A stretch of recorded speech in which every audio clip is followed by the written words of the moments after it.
tunas o nawala na. Nagpabiling sa gihapon nga buhing saksi sa gumata. Dito na tao ang atong gugma, nagibalaan na tungduha. Ang nagkaandumanan sa gugmang gipanumpata. Dili na to'y kalimtan katong himaya atong gisawa. Kay dito atong namugna unang kalipay nilabi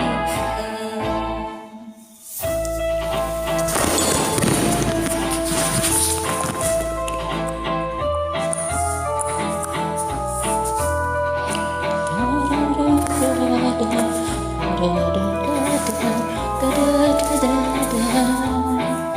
Abi ko naguba na unya na tunas ug nawala pa na. Napabilin sa gihapon nga buhing saksi sa gumata. Dito na tao ang atong gugma nga